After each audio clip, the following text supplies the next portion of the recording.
ఇక సిద్దిపేటలో నిరుద్యోగ యువతతో మాజీ మంత్రి హరీష్ రావు ముఖాముఖి కార్యక్రమంలో పాల్గొన్నట్లు లైవ్ చూద్దాం. ఆనాడు రాహుల్ గాంధీని తీసుకొచ్చి అశోక్ నగర్ సెంట్రల్ లైబ్రరీ మెట్ల మీద కూర్చొని మొదటి ఏడాదిలోనే 2 లక్షల ప్రభుత్వ ఉద్యోగాలు నింపుతామని నమ్మించారు. ఫుల్ పేజ్ అడ్వర్టైజ్మెంట్లు ఇచ్చారు. అన్ని పత్రికల్లో కూడా కాంగ్రెస్ ప్రభుత్వం అధికారంలోకి వచ్చిన మొదటి ఏడాదిలోనే 2 లక్షల ప్రభుత్వ ఉద్యోగాలని నమ్మబలికారు. ఆనాడు నిరుద్యోగులందరినీ కూడా ఒకతాటి మీదకి తెచ్చి బస్సు యాత్రలు పెట్టించి గ్రామాల్లోకి పంపించి పట్టణాల్లోకి పంపించి కాంగ్రెస్ కోటేయండి 2 లక్షల ఉద్యోగాలు వస్తాయని చెప్పించారు. తల్లిదండ్రులకు కూడా అమ్మ కాంగ్రెస్ కోటేస్తే మాకు ఉద్యోగం వస్తుందని చెప్పి ప్రచారం చేయించుకున్నారు. తల్లిదండ్రుల చేత కూడా ప్రచారం చేయించుకున్నారు. ఆనాడు నమ్మించారు, నేడు వంచింది. ఆనాడు నమ్మించడం, నేడు వంచడం కాంగ్రెస్ నైజం. కాంగ్రెస్ పార్టీ ఆనాడు చెప్పి ఇలా ముఖం చాటేసినారు. పక్కనే సినిమా థియేటర్ ఇనాగ్రేషన్ కు పోతుండు రేవంత్ రెడ్డి గాని అశోక్ నగర్ సెంట్రల్ లైబ్రరీ వైపు కన్నెత్తి కూడా చూస్తలేడు. ఎందుకంటే ఆడికి పోయేటట్లేదు పరిస్థితి. ఇవాళ ఎంత దుర్మార్గం అంటే ఏ అశోక్ నగర్ సెంట్రల్ లైబ్రరీ దగ్గరికి పోయి ఆనాడు నిరుద్యోగులకు నమ్మించి ఓట్లేయించుకున్నాడో ఇవాళ అదే అశోక్ నగర్ సెంట్రల్ లైబ్రరీలో పోలీసుల చేత పిల్లల వీపులు పగలగొట్టిస్తున్నాడు రేవంత్ రెడ్డి. పోలీసుల చేత రక్తాలు గారించే విధంగా పిల్లల్ని కొట్టిస్తున్నాడు రేవంత్ రెడ్డి. సెంట్రల్ లైబ్రరీకి తాళాలు వేసి దాన్ని పోలీసుల నిలయంగా మార్చిండు రేవంత్ రెడ్డి. నేను అడుగుతా ఉన్నా, బల్మూరి వెంకట్లో, ప్రొఫెసర్ కోదండరామ్ గారు, రేవంత్ రెడ్డి గారు, బట్టి విక్రమార్కలో ఎందుకు మీ గొంతులు మూగబోయినాయి? ఆ రోజు పెద్ద పెద్ద మాటలు చెప్పింది కదా. ఆనాడు కేసీఆర్ గారు 2 లక్షల ఉద్యోగాలకు నోటిఫికేషన్ ఇచ్చారు. 1,60,000 ఉద్యోగాలు మేము నింపాం. బీఆర్ఎస్ హయాంలో 1,60,000 నింపినాం. ఆ మిగిలిన వాటికి నువ్వు కాగితాలు పంచి నేనే పంచినా అని చెప్పుకుంటున్నావు. మొన్న అసెంబ్లీలో అసలు నువ్వు ఇచ్చిన ఉద్యోగాలన్నీ రేవంత్ రెడ్డి నీ ప్రభుత్వం వచ్చినాక అంటే అసెంబ్లీలో ముఖ్యమంత్రే సమాధానం చెప్పిండు 16,000. నువ్వు ఇచ్చింది 16,000. ఇస్తానన్నది 2 లక్షలు, ఇచ్చింది 16,000. మరి మిగతా 1,84,000 ఉద్యోగాలు ఎప్పుడు ఇస్తావు? మరి ఆ మిగతా 1,84,000 ఎప్పటిలోకి ఇస్తావు? ఆల్రెడీ సగం పీరియడ్ అయిపోయింది, 2.5 సంవత్సరాలు అయిపోయింది నీది. ఇంకా నీ నోటిఫికేషన్ ఎప్పుడు, పరీక్ష ఎప్పుడు, ఫలితాలు ఎప్పుడు, ఉద్యోగాలు ఇచ్చుడు ఎప్పుడు? పోలీస్ డిపార్ట్మెంట్ లో 19,000 ఖాళీలు ఉన్నాయని నిన్న డీజీపీ చెప్తా ఉన్నాడు. మరి ప్రభుత్వం 19,000 ఖాళీలుంటే ఎందుకు పోలీస్ నియామకాలకు నోటిఫికేషన్ ఇస్తలేరు? 5,000కే ప్రభుత్వం అనుమతి ఇచ్చిందట. అంటే ఇంకా మిగతా 14,000 ఆపు పెడతావా రేవంత్ రెడ్డి? నువ్వే హోంమంత్రివి, నువ్వే ముఖ్యమంత్రివి. ఆనాడు జీవో 46 గురించి కూడా రెచ్చగొట్టి మాట్లాడినావు. పోలీస్ ఖాళీలు నింపాలన్నావు. ఆనాటి బీఆర్ఎస్ ప్రభుత్వం ఎప్పటికప్పుడు పోలీస్ నియామకాలు చేసింది. 40,000 constable, SI, civil, AR, armed reserve forces అన్ని రకాల ఉద్యోగాలు 40,000 పోలీసు ఉద్యోగాలు నింపింది. నువ్వు ఈ రోజు వరకు ఒక్క పోలీస్ నోటిఫికేషన్ కూడా ఇవ్వలేదు 2.5 సంవత్సరాల్లో. వెంటనే ఖాళీగా ఉన్న 19,000 కానిస్టేబుల్, ఎస్ఐ ఉద్యోగాలకు నోటిఫికేషన్ ఇవ్వాలని చెప్పి డిమాండ్ చేస్తా ఉన్నాం. అదేవిధంగా ఇవాళ ఎడ్యుకేషన్ కమిటీ రిపోర్ట్ ఇచ్చింది. విద్యా కమిషన్ అని వేసినావు నువ్వు. ఏమైంది కమిషన్ రిపోర్ట్? చెత్తబుట్ట దాఖలైందా? విద్యా కమిషన్ రిపోర్ట్ ఎందుకు నువ్వు డిలీట్ చేసినావు?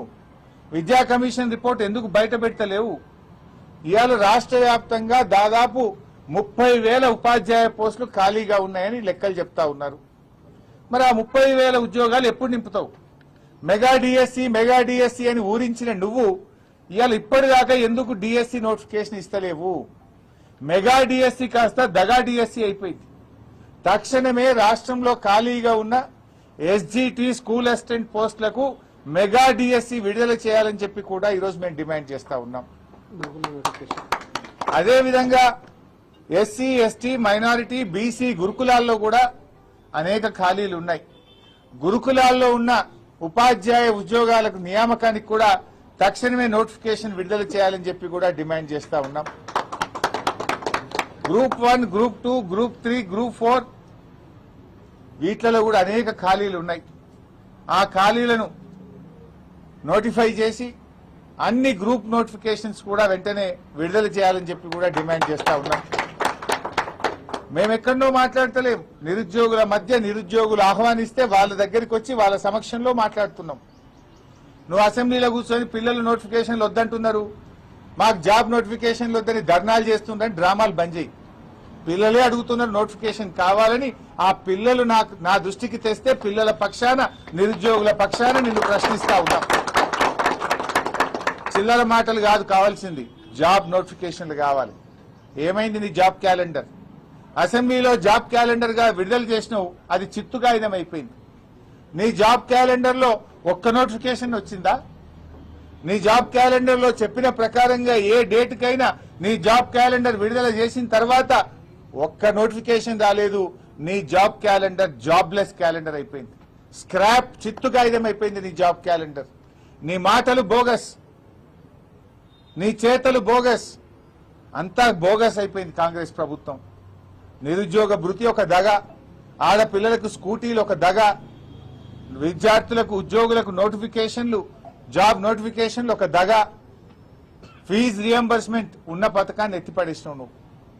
ఇవాళ చదువుకునే పిల్లలకు ఫీజు రియంబర్స్మెంట్ లేకుండా విద్యకు కూడా పిల్లల్ని దూరం చేస్తా ఉన్నావు. ఏమంటుండ్రు రేవంత్ రెడ్డి? హోటళ్లలో పనిచేయాలన్నట, చిప్పలు కట్టుకొని పనిచేయాలనా? ఉద్యోగాలు ఏవా రేవంత్ రెడ్డి అంటే? ఉద్యోగాలు లేవు, ఐటీ పోతుంది, ఏఐ వచ్చింది, హోటళ్లలో పనిచేయండి అంటుండ్రు. అంటే ఏమడుగుతున్నావు? బోలు కట్టుకోమంటున్నావా? హోటళ్లలో సర్వీస్ చేయమంటున్నావా? మా పిల్లలు పీజీలు చేసింది, గ్రాడ్యుయేట్లు అయింది, డాక్టరేట్లు పొందింది, బీఈడీలు చదివింది, హోటళ్లలో పనిచేయడానికి రేవంత్ రెడ్డి? ఇలా నిరుద్యోగుల్ని అవమానపరుస్తున్నావు నువ్వు. 2 లక్షల ఉద్యోగాలు ఇస్తాన నువ్వు హోటళ్లలో పనిచేసుకోండి, ప్రైవేట్ లో పనిచేసుకోండి అని ఇవాళ నిరుద్యోగ యువతను అవమానపరిచే విధంగా రేవంత్ రెడ్డి గారు మాట్లాడుతా ఉన్నారు. నువ్వు ఇచ్చిన మాటకు నిలబడతావా లేదా? ఏ యువతనైతే నీ కోసం పనిచేసిందో ఆ యువత తిరగబడుతుంది, జాగ్రత్త అని హెచ్చరిస్తా ఉన్నాం. ఏ నిరుద్యోగులైతే నీ కాంగ్రెస్ పార్టీకి పనిచేసిందో రేపు ఆ నిరుద్యోగులే నీ కాంగ్రెస్ పార్టీకి మరణ శాసనం రాస్తారు, జాగ్రత్త అని చెప్పి హెచ్చరిస్తా ఉన్నాం. అయ్యా భట్టి గారు, నువ్వే ఇచ్చినావు అసెంబ్లీలో జాబ్ క్యాలెండర్, మరి నీ జాబ్ క్యాలెండర్కి ఏమైనా ఉన్నదా? అసెంబ్లీలో చెప్పిన మాటకి ఏమైనా విలువ ఉన్నదా? ఎందుకు నోటిఫికేషన్లు ఆలస్యం చేస్తా ఉన్నారు? What is the reason? పాపం పిల్లలు లక్షల రూపాయలు ఖర్చు పెట్టుకొని హైదరాబాద్ లో దిల్సుఖ్ నగర్ లో, అశోక్ నగర్ లో రూములు కిరాయిలు తీసుకొని, కోచింగులు తీసుకొని లక్షల మంది పిల్లలు నీ జాబ్ నోటిఫికేషన్ల కోసం కళ్ళల్లో వత్తులేసుకొని చూస్తా ఉన్నారు. అనేక జిల్లా కేంద్రాల్లో పిల్లలు లైబ్రరీలో కూర్చొని రాత్రి పగళ్ళు ఎప్పుడు నోటిఫికేషన్ వస్తుందా అని కష్టపడి చదువుకుంటా ఉన్నారు. అరే ఏజ్ రిలాక్సేషన్ ఇవ్వంటే ఇవ్వవు నువ్వు, అటు జాబ్ నోటిఫికేషన్ ఇవ్వవు, ఏజ్ రిలాక్సేషన్ కూడా ఇస్తలేవు. ఆనాడు బీఆర్ఎస్ 10 సంవత్సరాలు ఏజ్ రిలాక్సేషన్ ఇచ్చింది, నువ్వెందుకు ఏజ్ రిలాక్సేషన్ ఇస్తలేవు? ఎందుకు దాన్ని 34కే పరిమితం చేస్తా ఉన్నావు? ఎందుకు మొండి పట్టుదలకు పోతా ఉన్నావు? ఆ రోజు ఏమన్నావు? ఉద్యోగాలకు అప్లై చేసుకునే వాళ్ళకు ఫీజులు కూడా ఉండయి అన్నావు, మళ్ళీ ఫీజులు పెట్టుండి. ఇప్పుడు ఫీజులు ఉండయి, ఫ్రీగా అప్లై చేసుకోవచ్చు అని మాట్లాడినావు. మరి ఇప్పుడు ఎందుకు ఫీజులు పెడుతున్నావు? ఫీజులు ఎందుకు పెడుతున్నావు? మేము భోజనాలు పెడతాం, ఫీజులు ఉండయి, మేమే కోచింగ్లు ఇస్తాం, మేమే 2 లక్షల నోటిఫికేషన్లు ఇస్తామన్నావు. నోటిఫికేషన్ లేకపోయా, నీ భోజనాలు లేకపోయా, ముక్కు విండి ఏదైనా ఒక నోటిఫికేషన్ వస్తే ఫీజులు వసూలు చేయబట్టి. ఒక్క మాట అసలు నువ్వు ఒక్క రోజైనా ఒక మాట మీద నిలబడ్డావా? ఎవరి విషయంలోనైనా నిలబడ్డావా? సో మేము అందువల్లనే ఈ ఉద్యమం మరింత ఉధృతం కాకముందే, నిరుద్యోగులు తిరగబడక ముందే తక్షణమే మేల్కో రేవంత్ రెడ్డి జాబ్ నోటిఫికేషన్ విడుదల చేయాలని, జాబ్ క్యాలెండర్ ను అమలు చేయాలని, 2 లక్షల ప్రభుత్వ ఉద్యోగాలకు నోటిఫికేషన్లు ఇవ్వాలని వీరందరి పక్షాన డిమాండ్ చేస్తున్నాం. లేనట్టయితే నీ సెక్రటరియట్ ముట్టడికి పెద్ద ఎత్తున పిలుపునిస్తాం. రాష్ట్ర వ్యాప్తంగా ఉండే నిరుద్యోగులతోని మొత్తం అన్ని జిల్లాల నుంచి కలిసి మరి నీ సెక్రటరియట్ ను ముట్టడించేటువంటి పరిస్థితులు దగ్గరలోనే ఉన్నాయి. మరి అంత దూరం తెచ్చుకోవద్దని, తక్షణమే నోటిఫికేషన్లు ఇవ్వాలని మేము డిమాండ్ చేస్తా ఉన్నాం. సంపూర్ణ మద్దతు పేర్లు మన ఇప్పటికే చాలా ఉన్నాయి. మా తమ్ముళ్ళు 33 జిల్లాలు తిరుగుతూ 33 జిల్లాల నిరుద్యోగ యువతను ఏకతాటి మీదకి తేవడానికి కృషి చేస్తా ఉన్నారు. వారికి మా సంపూర్ణ మద్దతును తెలియజేస్తా ఉన్నాం. మీరు అన్ని జిల్లాలు తిరగండి, నిరుద్యోగ యువతను ఒక్కతాటి మీదకి తీసుకురండి. ప్రభుత్వం మేల్కొంటే మంచిది, లేదంటే అందరం కలిసి సెక్రటరియట్ ను ముట్టడించి ప్రభుత్వం మీద ఒత్తిడి పెంచి జాబ్ నోటిఫికేషన్లు సాధించుకుందాం.